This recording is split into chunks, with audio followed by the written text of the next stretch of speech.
তো আমার সকল বন্ধুদের জানাই শুভ জন্মাষ্টমী। তো দেখো বন্ধুরা, এই কেকটা আমি আমার গপু সোনাদের জন্য করেছি।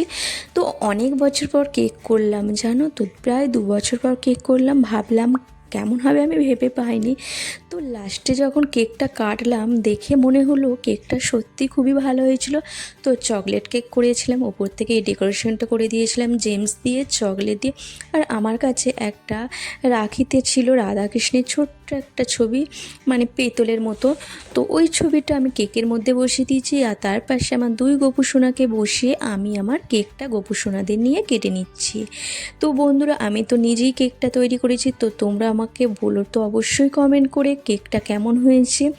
ভালো লাগলে অবশ্যই লাইক, কমেন্ট আর শেয়ার করো।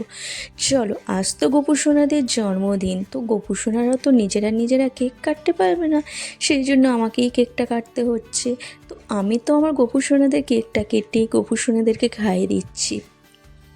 তো তোমাদের জন্মাষ্টমী কেমন কেটেছে সেটাও বলো। আর আমার তো খুবই ভালো কেটেছে। আর এইবারে আমি অনেক কিছু আমার গপু সোনাদের জন্য রান্না করেছিলাম, সেটা তোমাদের সাথে বড় ভিডিওতে পরে শেয়ার হয়ে যাবে। কি কি রান্না হয়েছে সমস্ত কিছুটাই শেয়ার হবে। তো এই কেক কাটাটা আমি তোমাদের সাথে শেয়ার করছি, আমার গপু সোনাদের বার্থডের কেক কাটা।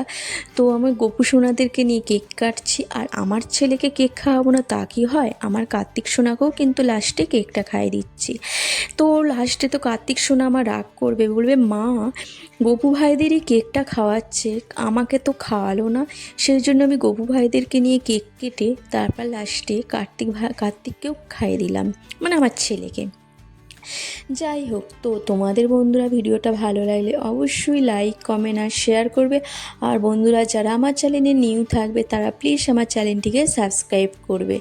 দেখো, চলে এলাম গপুর কাছ থেকে এসে সোজা চলে এলাম আমার কার্তিক ছেলের কাছে। তো আমার ছেলেকে কেক খাইয়ে দিচ্ছি।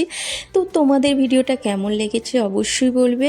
আর ভিডিওটা যারা প্রথম থেকে শেষ অবধি দেখেছো তাদেরকে আমার তরফ থেকে অনেক অসংখ্য ধন্যবাদ। তো ভিডিওটা দেখতে থাকো।